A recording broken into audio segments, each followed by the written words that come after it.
Hi everyone, I am continuing with my series on showing you some new fabrics that just came in to the store. This collection came in that I'm going to show you, came in at the end of August. So that's how far behind I am with showing you guys all the beautiful fabrics that have come in this fall.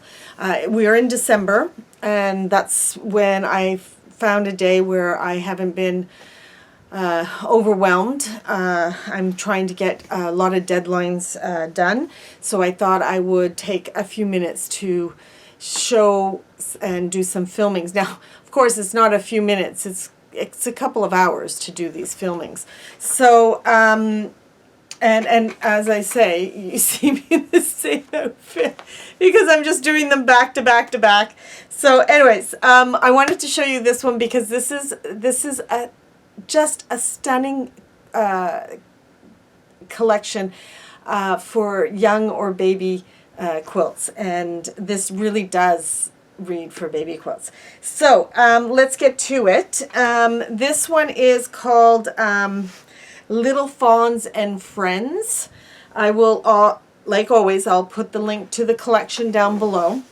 And look how sweet these guys are. Now, is that upside? No, that's right side up. Look how sweet they are. This is just, when I saw this, and I saw it, my rep sent me an email with the pictures, and when I saw it, I said, yes, I'm going to get that. I'm really, when it comes to flannels, and when it comes to batiks, and when it comes to fabrics for babies, I'm actually quite picky with what I choose. I don't bring in a lot of them, but when I do, they are sweet. Look at this. So there's a baby fawn. There's a there's a rabbit. There's a little bird. There is, you can't really see the rabbit because the rabbit is just an outline. Let me see if I can see it.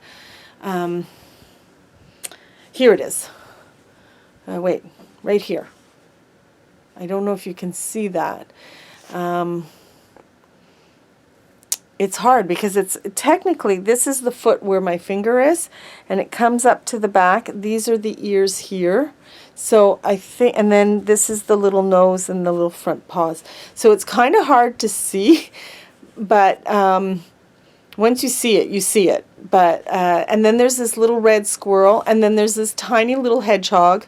And those of you who have followed me and who know me and who are friends with me know that at one point my husband and I owned a hedgehog called Walter. And his picture, I think, is still up on the website further down as you scroll down on the main page. I think we still have him up on the website. But unfortunately, they don't live for long, and he ended up getting cancer, and we had to put him down. And it was funny how we ended up with that little hedgehog is that my daughter, who was in taking her undergraduate as environmental biology, and one of her classmates had rescued the hedgehog from a family who had no clue what they had gotten themselves into when they got this hedgehog. And they can be very grumpy, and they have those quills, so they're not cuddly kind of animals, though they do like to be. My husband, we used to put Walter on his back and just massage his stomach, and he would just like relax and relax and relax and then go to sleep. So my husband had no qualms about picking him up. He was grumpy. My husband couldn't care less, and he would try to intimidate you from not touching him and stuff. But my husband loved this little thing. And how it happened is that my daughter said her classmate became allergic to and anytime she would manipulate it or touch it or whatever, she would break out in hives. So she was looking for a new family. She mentioned it to Mayev. If you know somebody who has had a hedgehog before, would be willing to take on a hedgehog. My daughter says, I will take it. And at the time she had 9 guinea pigs. She had 9 guinea pigs. So she brings this hedgehog home about a week later. And not knowing that these hedgehogs are nocturnal. And there was a running wheel in his cage. And I told her, no problem, but he's going to live in your bedroom with, she had 5 guinea pigs in her room, and my son was looking after in his room 4 of her guinea pigs. So she had 9 guinea pigs at the time she brought this hedgehog home, and then she brings this hedgehog home. So she says, no problem, he can live in my room, no problem. Well, the first night, it wakes up, it's nocturnal, it's running and running and running and running and running on this wheel. She couldn't sleep. She wakes me up about 2 in the morning and says, Mommy, I can't sleep. He's just running and running. So my husband says, just put his cage in my office. We'll deal with it tomorrow. Go back to bed. So I get up and I go and help her move his cage. The next day, she goes off to school. She's gone before my husband and I are even, functioning. She's off to school, and the hedgehog is sleeping in the morning and snores. And my husband's on a conference call, and the whole conference call, it was like video conference call. So somebody's doing talking, and then finally he says, what is that noise? Like, it's in the background. What is that noise?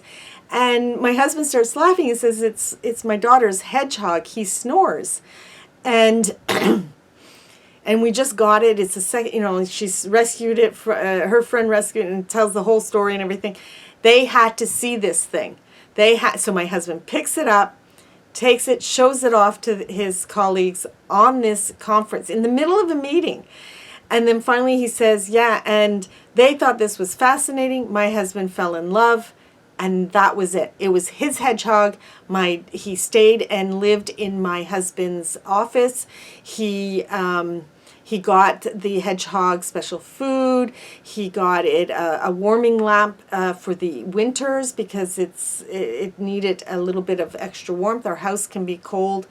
And he would take it out and walk it. And when we got it, it had a back paw missing. So it wasn't like hedgehogs usually, they're like Speedy Gonzaleses. But this one wasn't, because it limped along because it had a stump for a back leg. And no foot. The foot was gone. And so it was very slow, very overweight. Couldn't completely close up into a ball. It was so much fun to have that little guy. And my husband would go and do the vegetable garden weeding, and I'd come out and go, where's the hedgehog? Where's Walter? And I called Walter Grumpy Dump, because he would be grumpy and he dumps. So not the cleanest kind of animal, but really a fun type of animal to have.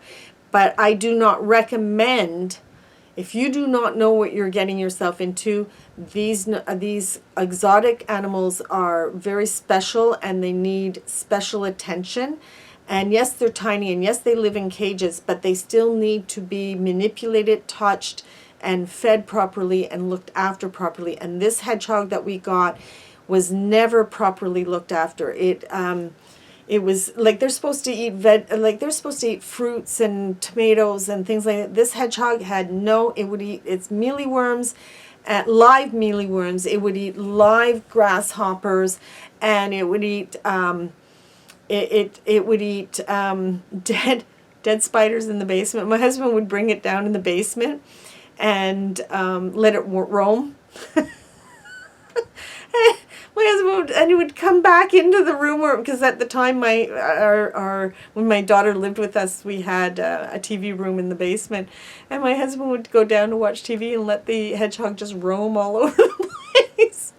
So, and he would just eat the dead spiders everywhere. It's like, I'm sure he's caught a couple of live ones too. But anyways, that's the story about the hedgehog. Let me continue with with showing you this beautiful collection called Little Fawns and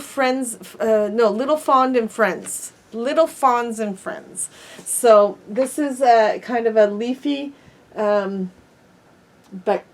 botanical of the leaves, and this one is the darkest one in the collection. And it is got some beautiful fabrics. It's got the hedgehog, it's got the owl, it's got the little fawn, and then it's got another one standing up here. So, and oh, and there's a fox and there's a rabbit. There's a couple of size rabbits. There's a red squirrel and this beautiful, rich forest green background, just rich. So let me continue. And here's another one. This one has the hedgehog, the fawn, the rabbit, two rabbits, a white rabbit and a little gray rabbit poking out of its hole. It's got the fox, and it's got, it also has a bird. It's got a couple of different rabbits. And it has a snail on a mushroom and a skunk. But look at the skunk. Look at the skunk right here.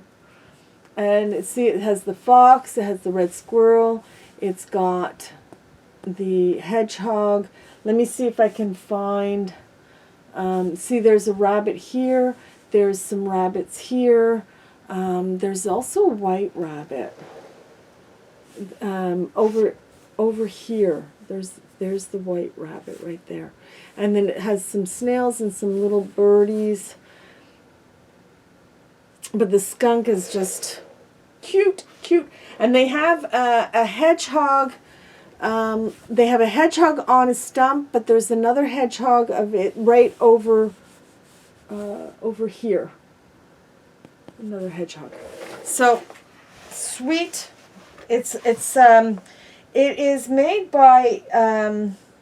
It's produced. I don't know who the designer is.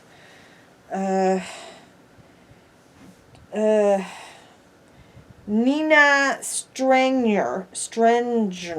I'm not sure if I'm pronouncing that right, but it's the production. The manufacturer is Dear Stella, and this one I think is really pretty because it's got a soft light green background, a very soft light green. So let me just hold up the linen background so you can see those differences. And this one's with birds and on branches. I think it's just really soft and pretty. There's an owl, there's looks like a chickadee, maybe a red-breasted, looks like a red-breasted robin, and then there's a brown kind of bird. So really, really nice. And the last one, well, the last one of the prints is this one. There is no physical kit or pattern that came with this collection. Now, there's two sister fabrics, and they're from the collection Moonscape by Dear Stella. And this one is Reed. It's a soft green. Very pretty. Oops. And then there's this beautiful, what color is this? They call this a Bellini. So it's almost like a very soft pastel peach. So that is it for this collection called Little Fawns and Friends. So check that out if you have a baby coming up, or you know somebody who would love to have a quilt made with something so soft and sweet. This is the collection for you. And we'll see you on the next Other Day, Another Share. Bye!